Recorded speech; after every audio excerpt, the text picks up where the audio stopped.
지금 시세 좀 바뀌는 종목이 있어서요. 체크해 드리겠습니다. 큐브 엔터가 갑자기 양시장을 합해서 가장 큰 폭으로 오르고 있는 종목인데요. 큐브 엔터 보니까 IHQ 좀 묶어서 보면 아마도 오늘 오전입니다.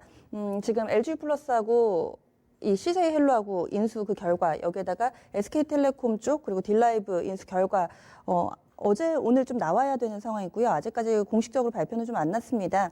그런데 큐브 엔터가 10시 구간 중반부터 좀 움직입니다. 현재는 28%대 급등 거의 상한가 눈앞에 두고 있는 상황이고요. IHQ도 좀 윗꼬리가 달리기는 하는데 탄력이 좋습니다. 4% 정도의 오름세 좀 전에 한 7%까지 상승권 움직임을 나타내기도 했습니다. 큐브 엔터는 상한가 진입이 됐고요. 헬로가 지금 요지부동입니다. 1.68% 정도의 하락권 내 움직임 보여주고 있는데 이슈 따라서 움직이는 종목군들은 좀 더 봐야 되겠죠. 이렇게 개별 종목군에 조금 더 관심이 쏠리고 있습니다. 요지부동인 지수는 어떻게 봐야 될까요? 오늘의 이슈입니다. 주제 보시죠. 네, 국내 증시 2100선 코스피 지수가 돌파하고 나서 상승 탄력이 약간은 제한되는 모습을 나타내고 있습니다. 일부에서는 신종로도 나오고 있는데요. 그러면 현재 시점 어떻게 봐야 될지 지수의 고 또는 수도 따져보겠습니다. 먼저 간밤에 미국 증시는 또다시 3대 지수 나란히 사상 최고치 랠리를 펼쳤습니다. 이유인즉슨 미중 간의 무역 협상 그 상징적인 의미를 가지고 있던 관세 단계적인 철회에 합의를 하는 모습이었고요. 긍정적인 분위기가 만들어지고 있는데 이런 가운데 미국 내에서도 신중론이 확산되고 있습니다. 국내 증시도 마찬가지입니다. 흐름을 보시면은요, 코스피 코스닥 같은 경우는 저점 대비로 반등세를 보이기는 했습니다. 지난 8월과 비교해봤을 때는 많이 올랐다 싶으실 텐데, 하지만 연고점도 아니고요, 사상 최고치도 아닙니다. 미국 증시와는 조금은 괴리가 있죠. 아직까지 갈 길이 먼 상황입니다. 우리 증시에 대해서 의견이 좀 분분합니다. 좋은 쪽, 안 좋은 쪽 여러 가지 재료가 있는데요. 긍정적인 부분은 바로 미중 무역 분쟁이 완화되고 있다는 점입니다. 반면에 상승에 따른 부담감 그리고 경기에 대한 우려가 발목을 잡고 있는 상황인데요. 지수는 앞으로 어떻게 방향을 잡아갈까요? 이와 관련돼서 큰 그림 그려보는 시간 준비했습니다. 토마토 투자클럽의 한규수 전문가 모셨습니다. 안녕하세요. 예, 안녕하십니까. 네. 지금 국내 증시에 대해서 워낙에 또 재료가 많이 있습니다. 그러면 먼저 호재성 재료부터 좀 체크를 해볼까요? 호재들은 좀 많이 나오고 있는데 우리가 증시가 실질적으로 그런 재료들을 아직은 좀 덜 따라가고 있는 것 같습니다. 그래서 내부적으로 무슨 문제가 있는 것이 아닌가라는 걱정들도 많이 하실 것 같은데 일단 시장에 대해서 하나씩 좀 따져봐야 될 것 같은데요. 일단 뭐 시장에서 가장 큰 재료다라고 한다면 역시 이제 간밤에 나왔던 미국과 중국 간의 무역 협상 1단계 합의를 사실상 했다라는 소식 그리고 이제 단계적으로 이제 관세를 처리하겠다라는 것들에 대해서 합의를 했다라는 부분이 이제 가장 큰 호재로 작용을 한 이런 상태라고 보시면 될 것 같아요. 일단 미국과 중국의 무역 분쟁이라는 악재는 그동안 뭐 우리나라 증시뿐만 아니라 글로벌 시장을 짓눌렀었던 굉장히 커다란 악재였었고요. 그런 악재가 이제 한 단계 이제 최악의 상황에서 벗어나서 이제 조금씩 해결될 수 있는 어떤 조짐이 지금 나타나고 있는 겁니다. 그런 기대감이 또 그런 호재들에 의해서 증시가 올라왔는데 실질적으로 막상 이런 재료들이 오늘 나왔습니다만 이런 재료들이 그동안 주가에 좀 많이 반영이 돼서 뭐 실질적으로 오늘은 그렇게 많이 올라가지 못하는 이런 형태가 되고 있는 것 같고요. 그리고 이제 최근 증권 시장은 여전히 이제 내년에 반도체 업황에 대한 기대감들이 있습니다. 이런 것들에 의해서 그동안 또 주가도 좀 올라왔던 부분이고 이 재료들은 그런데 중요한 거는 뭐냐면 지금 그동안의 어떤 주가 반등을 이끌었던 재료이기도 합니다만 내년 이후에 주가 상승을 이끌 수 있는 호재가 될 수 있는 가능성도 분명히 있는 부분이에요. 그래서 일단 이런 부분에 대해서 주목하셔야 될 것 같고요. 미중 간의 무역 분쟁이 어느 정도 이제 진정이 되면서 최근에 외국인들의 매수도 좀 살아납니다. 외국인들의 매수도 좀 살아나면서 증시가 조금은 안정되고 있는데 최근 2, 3일 동안 오히려 외국인들은 그러나 매수세가 좀 많이 약화되고 있어요. 그러니까 시장이 좀 올랐고 그리고 아까 말씀드렸던 미중 무역 협상에 대한 어떤 기대감 이런 것들도 주가에 어느 정도 반영됐고요. 또 반도체 업황이 회복될 거다라는 기대감이 이미 이제 내년 정도에 회복될 거다라는 기대감이 벌써 이제 주가에 어느 정도 반영된 부분들이 있고요. 그러니까 이런 부분들이 주가의 재료가 반영이 되다 보니까 주가가 더 이상 못 가고 약간 쉬어가는 이런 과정이 좀 진행이 되고 있는 것 같고요. 중요한 부분이 수급이 지금 안 살아나요. 그러니까 외국인 투자가들이 최근에 이제 어느 정도 매수는 좀 들어옵니다만 예전처럼 그렇게 공격적인 매수가 좀 없고요. 또 최근 이틀 동안 오히려 매도하면서 관망으로 전환하는 모습이에요. 그런 모습이고 국내 투신권을 중심으로는 계속해서 매도가 나옵니다. 매도가 나오고 여기다가 연기금들은 그동안 이제 지수의 하방을 그 바닥권에서 매수가 좀 들어오긴 했습니다만 반등을 이끌지는 않았죠. 어느 정도 올라오니까 연기금들은 오히려 물량 털고 관망입니다. 그러니까 수급 주체들 자체가 여기서부터 추가적으로 올라갈 거다라고 생각하고 적극적인 매수가 지금 아직은 없는 상태예요. 그래서 이러한 호재성 재료에 의해서 증시는 올랐고 앞으로도 이런 재료들이 증시에 추가적인 반등을 이끌 걸로 예상은 하고 있는 이런 상태인데 일단 어느 정도 이런 부분들이 어느 정도 주가에 선 반영이 됐기 때문에 일단 주가는 여기서부터 더 못 가고 좀 쉬어가는 이런 과정이 좀 진행이 되고 있는 것으로 보시면 될 것 같습니다. 여기서 이제 악재적인 부분들도 한 가지 좀 살펴보게 되면 일단 단기적으로 올랐다는 부분들, 이런 재료들이 어느 정도 주가에 선 반영됐다는 부분들도 일단 단기적으로 주가의 추가적인 상승을 제한하는 악재로 일단 볼 수 있겠고요. 또 한 가지 중요한 거는 이제 뭐 미중 간의 무역 분쟁이 어느 정도 합의를 했다라는 소식도 전해지고는 있습니다만 실질적으로 이게 완전 합의까지는 상당한 불확실성이 남아 있다는 얘기입니다. 그래서 미국 민주당에서도 상당히 뭐 반대를 하고 있는 이런 상태가 있기 때문에 이번에 중국에 대한 어떤 완전 관세 철폐라든가 또 미중 간의 무역 협의가 확실하게 이어질 때까지는 여전히 변수가 많이 남아있다는 게 시장의 중론이에요. 그래서 이 정도 가지고 뭐 미중 간의 무역 분쟁이 끝났다라고 판단하기는 여전히 부담이 되고 또 여전히 불씨가 남아있기 때문에 국내 증시는 부담으로 일단 작용을 하고 있는 것으로 보시면 될 것 같고요. 또 한 가지가 이제 경기 침체가 과연 이번에 이제 미중 간의 무역 협상이 사실상 1단계로 이제 합의가 되면서 글로벌 경기 침체가 과연 벗어날 수 있겠느냐라는 것에 대해서 또 포커스가 좀 맞춰지고 있는 것 같습니다. 기대감이 해서 올라간 건 맞는데 실질적으로 글로벌 경기가 살아날 수 있을지에 대해서는 아직까지는 자신감들이 없는 상태예요. 그러다 보니까 이런 부분에서도 주가 상승에 어떤 제동이 걸리고 있는 이런 부분이라 보시면 될 것 같고요. 또 이제 국내적인 부분들도 우리가 분명히 보셔야 될 부분들은 대기업들을 중심으로 우리나라 기업들을 중심으로 한 규제 개혁이 굉장히 미약합니다. 그래서 뭐 문재인 정부가 들어서서 뭐 최저임금 인상이라든가 이런 부분들은 멈추긴 멈췄습니다만 그러나 규제 개혁이 굉장히 미흡한 상태가 바로 이제 주가 반등에 제동을 거는 악재성 재료가 아닌가라는 생각을 해볼 수 있을 것 같습니다. 네. 그리고 결국에는 호재가 악재 같기도 하고 악재가 호재 같기도 하고 좀 이런 상황인 것 같아요. 지금 미중 간의 무역 분쟁 같은 경우도 구체적으로 좀 이 부분 결론이 좀 나지 않은 상태이기 때문에 아무래도 그 결과를 좀 보고 저희가 좀 들어가 봐야 될 것 같고 그래서 간밤까지 나왔던 내용들 같은 경우는 긍정적으로 좀 해석이 되고 있는데 이런 부분들 지금 좀 우리가 봐야 된다 얘기를 해주셨네요. 불확실성 아무래도 증시가 가장 싫어하는 게 불확실성이라고 하니까 또 이 부분은 또 악재로 해석이 되고 있습니다. 지금 앞서서 제가 뭐 도입에서 말씀을 드렸던 것처럼 글로벌 경기와 관련해서는 뭐 여러 가지 잡음들이 있습니다. 지금 유럽 지역, 특히나 맏형 역할을 하고 있는 독일 쪽에서 경제 지표가 꾸준히 좀 부정적이기 때문에 이런 부분들도 좀 확인을 해봐야 될 것 같고요. 최근 국내에서 발표되고 있는 생산이라든지 소비 뭐 이런 쪽 모두 다 경제 지표가 그다지 좋지는 않은데 과연 뭐 내년 상반기까지를 보면 조금씩 나아지는 그림을 그려줄까 이렇게 뭔가 시점에 따라서도 차이가 있는 것 같아요. 현재 경기가 안 부분을 좀 반영을 하는 부분은 다소 좀 부정적으로 느끼실 테고 반면에 또 이 향후를 보다 보면 지금이 바닥이다 이런 쪽으로 살피시는 분들은 지금 접근을 해야 될 때다 이렇게 또 판단을 하는 것 같고요. 그래서 제가 이 호재도 악재도 좀 모호하다라고 좀 표현을 드렸던 것 같은데 그러면 이런 재료 이벤트적인 측면이 아니라 숫자로 좀 이야기를 나눠볼게요. 밸류에이션 상황은 지금 그러면 어떻게 되나요?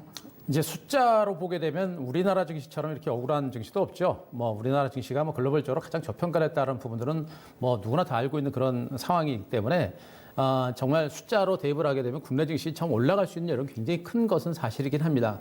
자, 그림을 잠깐 하나 좀 보게 되면요. 이제 우리나라 이제 코스피 지수와 이제 퍼 밸류에이션 중심의 그림을 잠깐 좀 보시기 바랍니다. 자, 파란색 선이 이제 최근에 주가 흐름을 좀 보여주는 모습들이고요. 그 밑에 이제 빨간색 선이 퍼 밸류에이션을 보여주고 있는 그런 위치입니다. 최근에 이제 이 그 과거 퍼 밸류에이션과 관련된 자료가 좀 약간 부족한 부분이 있어서 제가 이제 그 최근에 주가 흐름에 있어서는 이렇게 상단에서 이렇게 이제 최근 주식이 좀 올라온 부분을 그려드렸는데요. 코스피 지수 이제 2100선 상단까지 자, 죄송합니다. 지수가 좀 올라왔던 걸 일단 보시면 될 것 같고요. 하단에 있는 퍼밸류에이션을 보시게 되면 국내 증시의 퍼밸류에이션 같은 경우는 뭐 대체로 10배 이하에서 굉장히 긴 시간 동안 국내 증시가 저평가를 했던 부분들을 많이 보이실 겁니다. 대체적으로 6배, 7배까지 이제 연출이 된 상태에서 대체적으로 이제 2010년 부근을 중심으로 퍼가 이제 8배, 9배 정도까지 이제 올라가는 이런 형태가 되고 있는데 그러니까 지금 아래쪽이 밸류에이션 밴드인데 밸류에이션은 하반이 한 7배 정도로 보면 되는 거죠? 그렇죠. 옛날에 이제 10년 전 이전에 이제 그전에 그 정도까지 한국 증시가 굉장히 저평가를 했었던 그런 시절도 분명히 있었고요. 정말 뭐 역사적인 저평가 시절이 그때도 분명히 있었습니다. 지금도 저평가됐습니다만 예전에도 굉장히 저평가했던 부분들이 있었고요. 그런데 이제 최근에 들어서 이 퍼밸류에이션이 다시 쭉 올라가고 있는 형태예요. 그러니까 최근 증시가 조금씩 올라가고 있는 형태에서 지금 우리나라 실질적인 퍼가 지금 11배 정도까지 올라와 있는 상태입니다. 네네. 보통 한 2년 전만 해도 우리나라 퍼가 뭐 8배, 9배 정도까지 굉장히 저평가된 상태였었어요. 그런 상태에서 또 최근에도 주가가 오히려 이제 조금 올라가고 있는 형태고 이런 형태임에도 불구하고 지금 퍼밸류에이션은 11배까지 올라가 있는 상태입니다. 이 얘기는 뭐냐면 우리나라 기업들의 실적이 지금 현재 올해 2분기 그리고 3분기를 중심으로 실적이 계속해서 안 좋아졌습니다. 그러니까 주가는 많이 올라가지도 못했는데 퍼밸류에이션은 오히려 올라가는 형태예요. 그만큼 우리나라 기업들의 실적이 많이 저평가됐던 부분들이 많이 해소가 되고 실적이 너무 안 좋은 상태가 지금 진행이 되고 있는 겁니다. 그만큼 한국 증시가 최근에 올라가긴 했는데 수치상으로 보더라도 과거의 퍼밸류에이션에 비해서 국내 증시는 지금 그렇게 저평가된 상태는 아니다라고 보실 수가 있을 것 같아요. 자, 이런 측면들이 아마 지금 우리나라 증시 주가 반등에 제동을 걸고 있는 또 하나의 요인으로 작용할 가능성도 분명히 있는 것으로 보시면 될 것 같고요.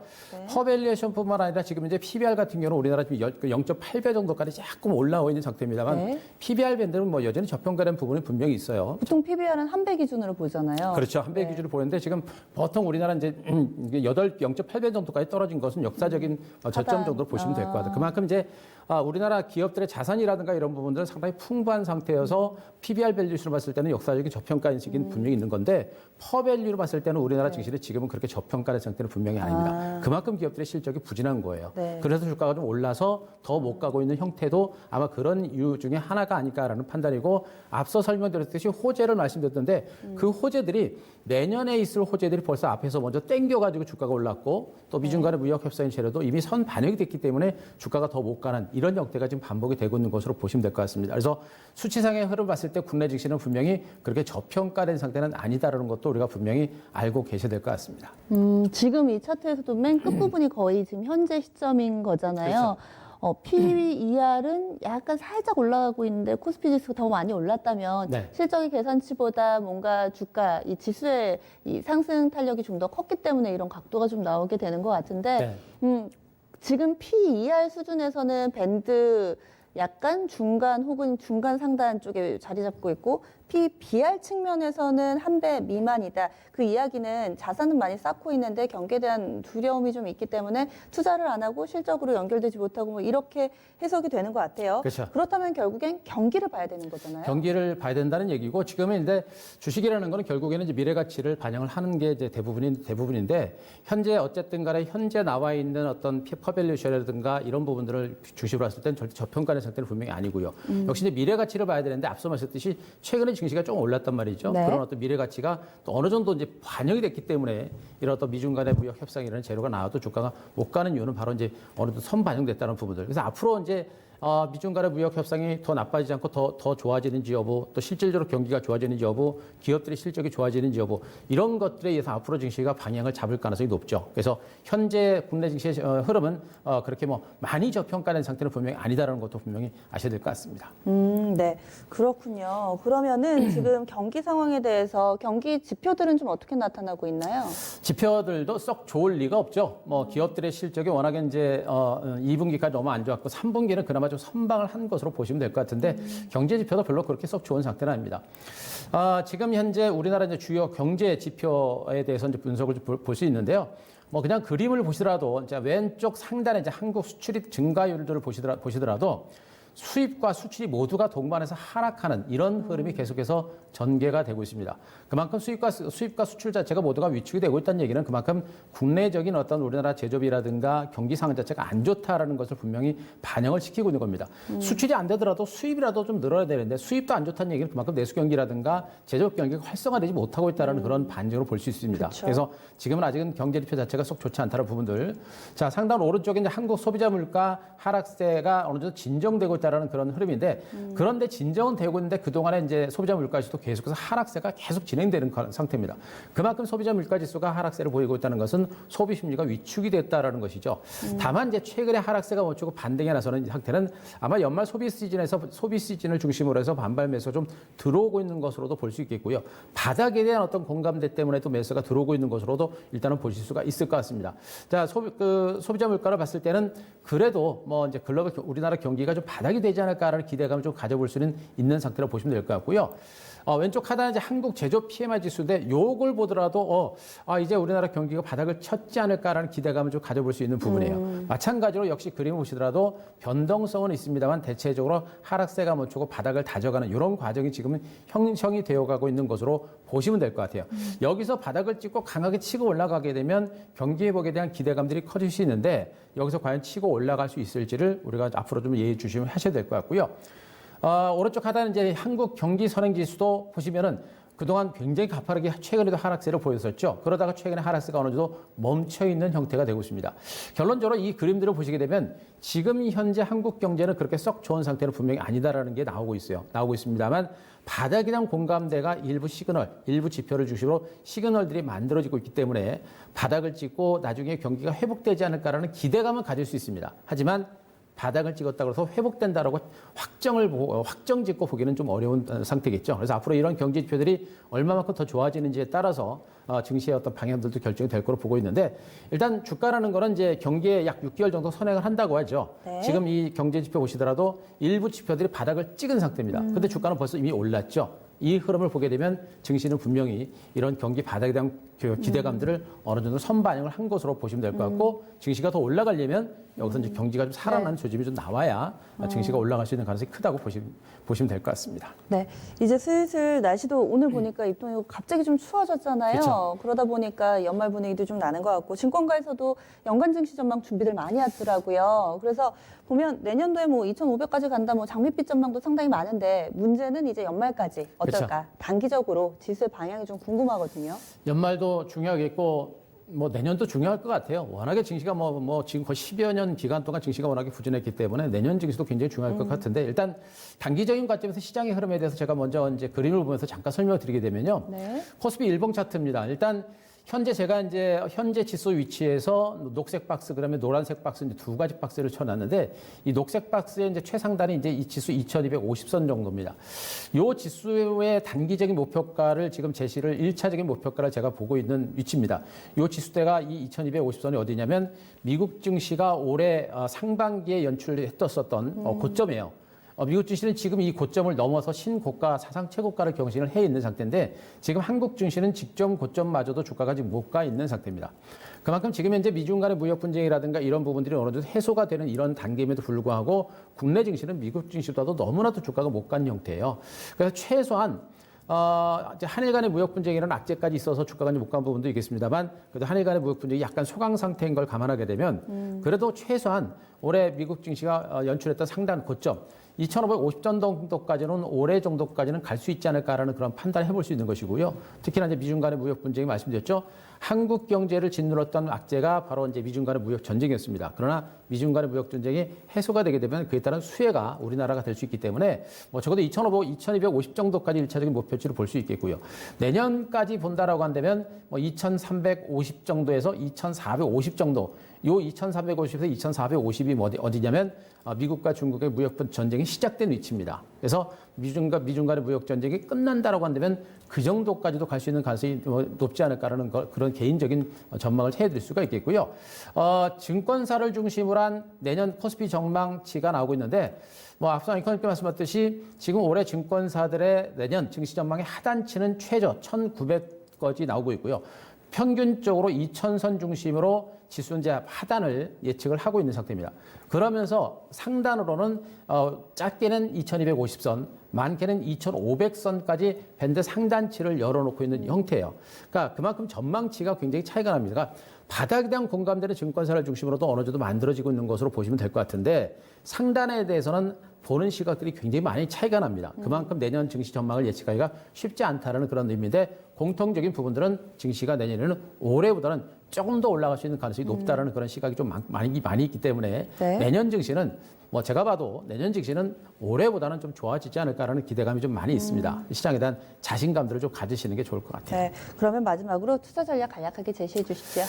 전략을 뭐 꾸준히 말씀드리고 있습니다만 지금부터 우리가 주목할 부분들은 이제 올해 연말 그리고 내년 증시를 이제 준비를 하시는 게 좋을 것 같은데 미국과 중국의 이 관세 부과에 대해서 이제 단계적으로 철폐하는 부분들은 분명히 이건 큰 호재입니다. 근데 이 부분이 어느 정도 선 반영이 됐기 때문에 오늘 국내 증시는 조금 부진한 건데 이 부분은 분명히 큰 호재라는 건 분명히 아셔야 될 것 같고요. 앞으로도 그 미중 간의 무역 분쟁과 관련해서 또 얘기가 많이 나오고 여러 가지 뭐 합의점을 찾으면서 또 으르렁거리고 싸울 겁니다. 그러나 계속 강조됐습니다만 트럼프의 입지는 분명히 내년 재선에 성공을 해야 되는 부분들이고요. 시진핑은 지금 경기를 더 부양을 해야 됩니다.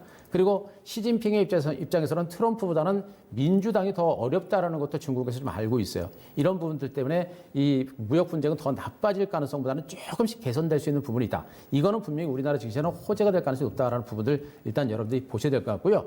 앞으로 이제 글로벌 경기가 좋아질 것이냐라는 부분들인데 좋아질 가능성은 분명히 있다고 보여집니다. 뭐 급격하게 좋아질 가능성은 높지는 않습니다만 적어도 미국 경제가 꺾이지 않는 상태에서 중국이라든가 이머징 마켓을 중심한 경기 부양에 나서면서 이머징 마켓을 중심한 경기가 살아날 수 있는 가능성이 높아요. 그렇게 되면 바로 이제 경기 회복에 대한 기대감이 있을 수가 있겠고요. 특히나 신사업을 중심으로 한 글로벌 업체들의 경쟁적인 어떤 투자가 이루어질 겁니다. 그게 바로 이제 5G가 대표적인 업황이 될 것 같고 또 반도체 업황은 우리나라가 제일 좋은 경쟁력 있는 그런 업황이죠. 네. 그리고 제약바이오, 그러니까 4차 산업혁명과 관련된 이러한 투자가 글로벌 업체들을 중심으로 글로벌 국가를 중심으로 지속적으로 본격화될 수 있는 가능성이 굉장히 높습니다. 그렇게 되면 시장에서는 주도주가 부각이 될 건데 그 주도주는 바로 대형 IT 종목을 선두로 해서 제약바이오라든가 5G, OLED, 반도체 이런 종목들이 여전히 주도주로 계속해서 부각이 될 수 있는 가능성이 굉장히 높아요. 그래서 올해 연말 내년까지는 이들 대형 신성장주를 주시한 주도주 섹터권의 부각에 우리는 분명히 대비를 해야 되고요. 낙폭과 됐던 화장품주라든가 유통주라든가 최근에 금융주라든가 이런 종목들은 많이 빠졌기 때문에 나타나는 반등으로 보시면 됩니다. 기술적인 반등인데 워낙에 주가가 많이 빠져서 그 기술적인 반등의 폭이 생각보다는 좀 클 수 있습니다. 그래서 그런 낙폭과를 중심한 순환 반등에 대비하는 전략과 함께 주도주를 중심한 본격적인 반등에 대비하는 이런 전략, 두 가지 투트랙 전략을 계속해서 대응하시면서 시장을 보시면 될 것 같습니다. 네, 알겠습니다. 고맙습니다.